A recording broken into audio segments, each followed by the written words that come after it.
Hello, once again this is Basil Nightingale for Bill Russo's Short Story Theatre. Today we take you to the frozen Klondike in the year 1897. Thousands of people ventured from as far away as Florida and Tennessee to the vast, cold, forbidding landscape of snow-covered mountains that offered the promise of a great fortune in gold, but often delivered a frozen death instead. Such is the case in today's story. Here's Bill to tell it.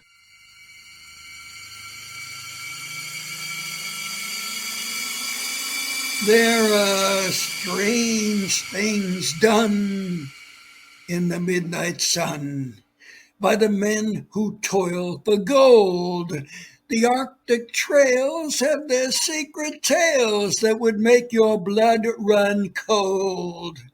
The Northern Lights have seen weird sights, but the weirdest they ever did see was the night on the marge of Lake Labarge where I cremated Sam McGhee. Now, Sam McGhee was from Tennessee, where the cotton blooms and blows. Why he left his home in the South to roam round the North Pole, God only knows.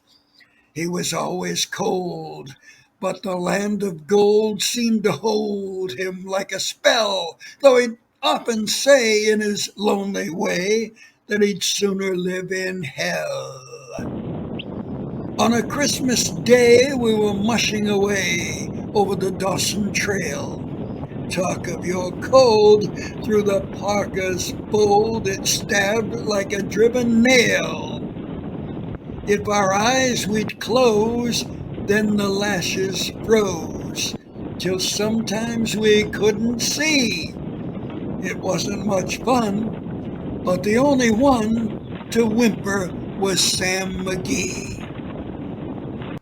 On that very night, as we lay packed tight in our robes beneath the snow, and the dogs were fed and the stars o'erhead were dancing heel and toe, he turned to me, and Bill, says he, I'll cash in this trip, I guess, and if I do, I'm asking you won't refuse my last request.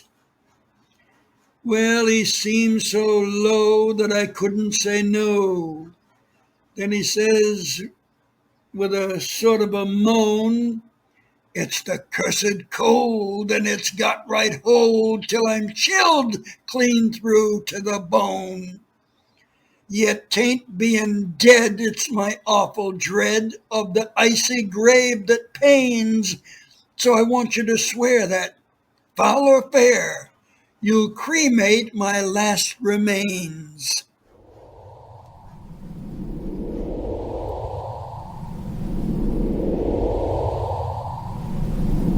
Now a pal's last need is a thing to heed, so I swore I would not fail. And we started on at the streak of dawn, but God, he looked ghastly pale. He crouched on the sleigh, and he raved all day of his home in Tennessee. And before nightfall, a corpse was all that was left of Sam McGhee. There wasn't a breath in that land of death, and I hurried, horror-driven, with a corpse half hid, that I couldn't get rid because of a promise given. It was lashed to the sleigh, and it seemed to say, you may tax your brawn and your brains, but you promise true, and it's up to you to cremate these last remains. Now a promise made is a debt unpaid, and the trail has its own stern code.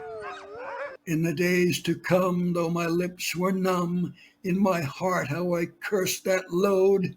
In the long, long night by the lone firelight, while the huskies round in a ring howled out their woes to the homeless snows, oh God, how I loathed that thing. And every day that quiet clay seemed to heavy and heavier grow, and on I went, though the dogs were spent and the grub was getting low. The trail was bad and I fell half mad, but I swore I would not give in. And I'd often sing to the hateful thing, and it hearkened with a grin.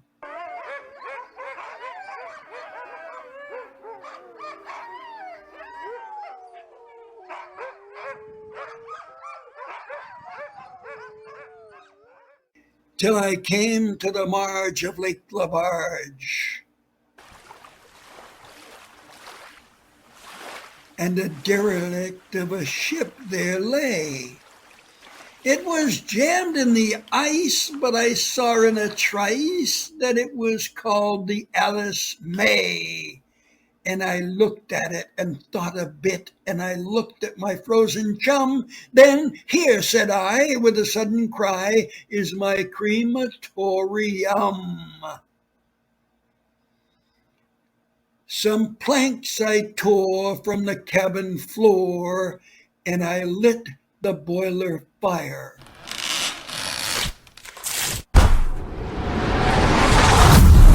Some coal I found that was lying around, I heaped the fuel higher. The flames just soared and the furnace roared, such a blaze you seldom see. And I burrowed a hole in the glowing coal, and I stuffed in Sam McGhee. Then I made a hike, for I didn't like to hear him sizzle so. And the heavens scowled, and the huskies howled, and the wind began to blow. It was icy cold, but the hot sweat rolled down my cheeks, and I don't know why. And the greasy smoke in an inky cloak went streaking down the sky. I do not know how long in the snow I wrestled with grisly fear, but the stars came out, and they danced about, ere again I ventured near. I was sick with dread, but I bravely said, I'll just take a peek inside. I guess he's cooked, and it's time I looked. Then I opened the door wide. And there sat Sam, looking cool and calm in the heart of the furnace roar. And he wore a smile you could see a mile, and he said, please close that door. It's fine in here, but I greatly fear you'll let in the cold and the storm. Since I left Plum Tree down in Tennessee, it's the first time I have been warm. There are strange things done in the midnight sun by the men who toil for gold. The Arctic trails have their secret tales that would make your blood run cold. The northern lights have seen weird sights, but the weirdest they ever did see was that night on the marge of Lake Labarge when I cremated Sam McGhee.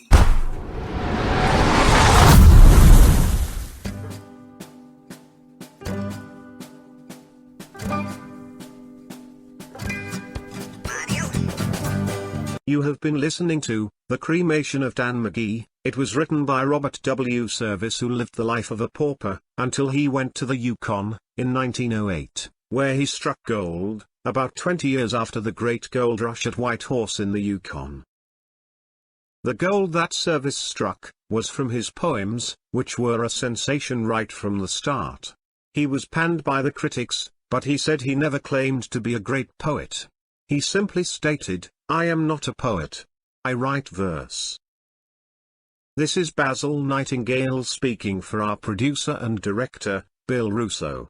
Come back again real soon. Won't you?